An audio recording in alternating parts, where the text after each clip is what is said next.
Hello viewers, Tollywood story এক্সপ্লেনারে তোমাদের সবাইকে অনেক অনেক স্বাগত জানিয়ে রানী ভবানীর আজকের পর্বের রিভিউ আমি শুরু করছি।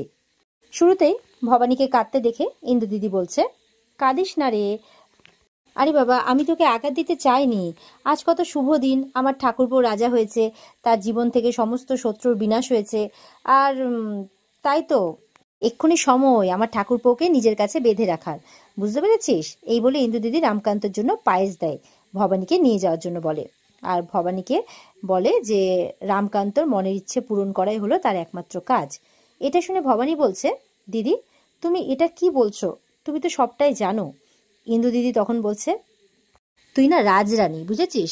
তুই আমায় কথা দে যে তুই ঠাকুরপোকে নিজের কাছে বেঁধে রাখবি। শোন, আমরা হলাম মেয়ে মানুষ, আমাদের মান অভিমান করলে চলে না। ভবানী তখন মনে মনে হয়তো এটাই চায়, তাই নিজের ইন্দু দিদির কথা ফেলতে না পেরে শেষমেশ লজ্জা পেয়ে যায় আর পায়েসের বাটি নিয়ে সেখান থেকে চলে যায়। এরপর ভবানী সেই পায়েস নিয়ে রামকান্তর কাছে গিয়ে তাকে খেয়ে নিতে বলে। রামকান্ত ভবানীকে বলে যে সেও তো কিছু খায়নি। ভবানী তখন অন্য কাজের বাহানায় সেখান থেকে চলে যেতে চাইলে রামকান্ত তাকে আটকায়, তারপর তাকে নিজের হাতে সেই পায়েস খাইয়ে দিতে চায়। ভবানী তখন রামকান্তকে বারণ করে বলে, এমন করবেন না, কেউ দেখে ফেললে কি হবে বলুন তো? আপনি এখন আর যুবরাজ নন, রাজা হয়ে গেছেন। রামকান্ত বলছে, যখন খিদে আমাদের দুজনেরই পেয়েছে তাহলে সেটা একসাথেই তো মেটাতে হবে, তাই না? এই বলে ভবানীকে নিজের হাতে খাওয়াতে যায়। ঠিক তখনই সত্য তাদের ঘরে এসে পড়ে আর দাদার সাথে ঠাট্টা শুরু করে বলে, রাজা আর রানীর এই দৃশ্য দেখে আমার মন প্রাণ জুড়িয়ে গেল। ভবানী সত্যকে দেখে লজ্জা পেয়ে চট করে রামকান্ত থেকে দূরে দূরে সরে যায় আর কি। এদিকে তো সত্য ঠাট্টা করেই যাচ্ছে আর রামকান্ত তার কান মুলে দিচ্ছে। ভবানী তখন সত্য ঠাকুরপোর মানে ঠাকুরপোর হয়ে বলছে আর কি, রামকান্তকে বলছে যে ঘর খোলা রেখে আপনি আমার হাত ধরবেন, তারপর নিজের হাতে খাইয়েও দেবেন, আর কেউ সেটা দেখে ফেললে তার দোষ কিভাবে? রামকান্ত তখন রাগ করে ঘর থেকে বেরিয়ে যেতে চায়। সত্য তখন তার দাদাকে আটকায় আর বলছে যে আজকে তাদের দুজনের জন্যই খুব আনন্দ হচ্ছে।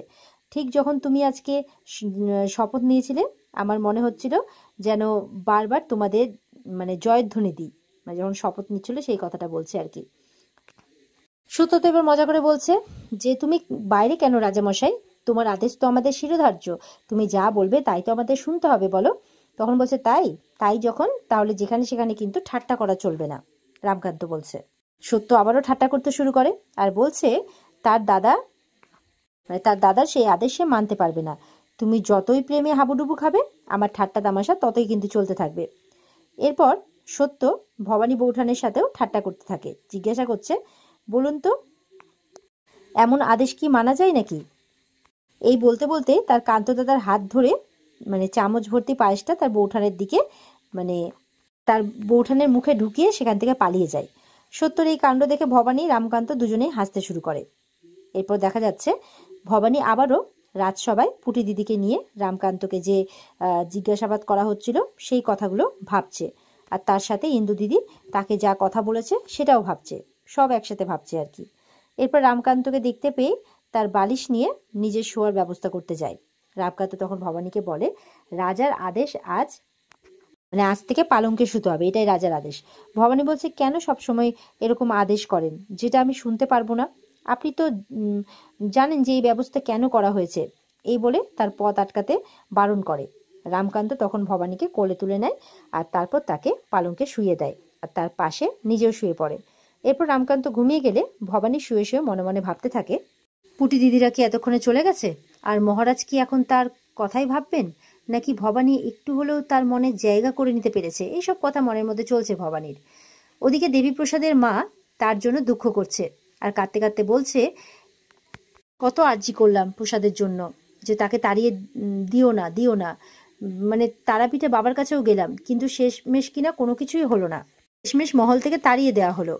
ঈশ্বরী মানে প্রসাদের বোন তখন বলছে, প্রসাদ দাদাকে আমি এত মানে ঝুঁকি নিতে বারণ করেছিলাম বারবার, মেয়ে মানুষের কাছেই মানে আমাকে মেয়ে মানুষ বলে তো চুপ করেই দেওয়া হয়েছে বারবার, আর আজ কিনা একজন মেয়ে মানুষের কাছেই তাকে ধরা পড়তে হলো। নেত্যকালী তখন আবার বলছে, যে কিনা সিংহাসনে বসার যোগ্য আর তাকেই কিনা তাড়িয়ে দেওয়া হলো, এই বলে কাঁদতে থাকে। পিসি ঠাকুমা তখন বলছে, এইসব হয়েছে ওই হাঘরে মেয়েটার জন্য।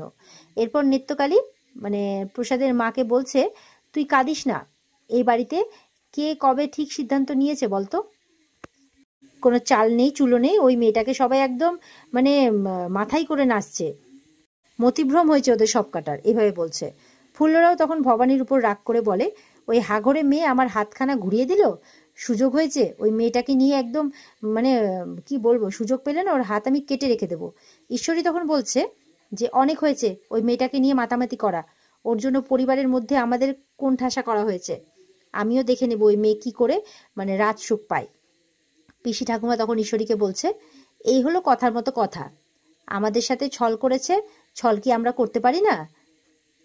আমি কে? আমি হলাম এই বাড়ির রাজকুমারী, আমি বলছি ওকে আমি বাড়ি থেকে দূর করেই ছাড়বো, ওকে একদম নাকে দড়ি দিয়ে এমন ঘোরাবো যে ও কেঁদে কুল করতে পারবে না, এমন করে বলছে। এদিকে দেবীপ্রসাদ মহলের বাইরে গিয়ে একটি ঘরে বসে ভবানীর মানে তাকে করা অপমানগুলোর কথা ভেবে যাচ্ছে। ঠিক তখন চন্দ্রশেখর আর তার বাবা বিষ্ণুরাম সেখানে আসেন।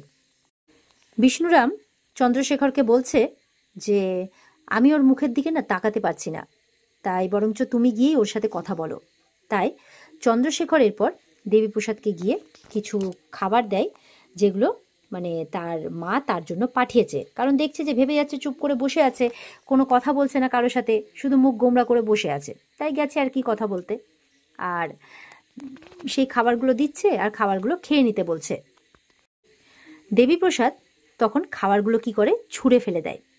চন্দ্রশেখর মানে ওরা তো সব দেখে অবাক হয়ে যায়, খাবারগুলো ছুঁড়ে ফেলে দিল। চন্দ্রশেখরকে বলছে, আমাকে আর কি কি করতে হবে ওই দত্তক পুত্র রামকান্ত আর তার গুণবতী স্ত্রীর জন্য দরে দরে গিয়ে কি আমাকে এবার মানে হাত পাততে হবে নাকি? তখন তার বাবা তাকে বলছে, আর মাত্র কয়েকটা দিন, আশা করি কিছু না কিছু একটা ব্যবস্থা নিশ্চয়ই হবে। দেবীপ্রসাদ তখন বলছে যে আপনার সান্ত্বনার আমার কোনো প্রয়োজন নেই, রেগে যাচ্ছে, সহ্য করতে পারছে না কারো কথা। আর তোমরা এখানে কেন এসেছো? তোমরা এখান থেকে চলে যাও, এক্ষুনি চলে যাও এখান থেকে, এইভাবে মেজাজ দেখাচ্ছে। তো তারা তো একটু শুনে অবাক হচ্ছে আর বুঝতেও পারছে যে তার এখন মাথা ঠিক নেই। চন্দ্রশেখর তখন প্রসাদকে জিজ্ঞাসা করছে যে এবার কি করবেন, কিছু কি ভেবেছেন? বিষ্ণুরাম তখন ওই মুহূর্তে তাদের কিছু করতে বারণ করে, বলছে এখন কোনো কিছু করাটা ঠিক হবে না, এখন একটু পরিস্থিতিটা অন্যরকম আছে। প্রসাদ বলছে সে এইভাবে হাত গুটিয়ে কিছুতেই বসে থাকতে পারবে না, মানে পারে তো এখনই গিয়ে একদম বদলা নেয়, নাহলে রাজ সিংহাসন কাড়িয়ে নেয়, এরকম একটা ব্যাপার। তাই বলছে হাত গুটিয়ে বসে থাকতে পারবে না, আমি মুর্শিদাবাদ যাব, সেখানে গিয়ে আমি রঘুরাজার বিরুদ্ধে যারা আছেন তাদের সাথে যোগাযোগ করব, কিন্তু আর যাই হয়ে যাক না কেন এর বদলা আমি নেবই, এমন করে বলছে। মানে আর ও রাগ সামলাতে পারছে না, এবার যে করেই হোক যাই হোক মানে যারা শত্রুপক্ষ তাদের সাথে হাত মেলাবে আর বদলা নেবে। আর এই ভাবতে ভাবতেই কিন্তু এখানে আজকের পর্ব শেষ হয়ে যায়। তো এই ছিল আজকের পর্বের রিভিউ, আশা করি তোমাদের ভালো লেগেছে। পর্বটিকে বিস্তারিতভাবে দেখতে অবশ্যই স্টার জলসার পর্দাতেই চোখ রাখতে হবে। আর আমাদের রিভিউ যদি ভালো লেগে থাকে তাহলে আমাদের চ্যানেলের সাথে জুড়তে আমাদের চ্যানেলকে সাবস্ক্রাইব করবে, যাতে রিভিউগুলো নিত্যদিন পাও। আর পর্ব কেমন লাগলো কমেন্ট করে জানাবে। দেখা হবে আগামীকালকে, সবাই ভালো থাকবে, টাটা।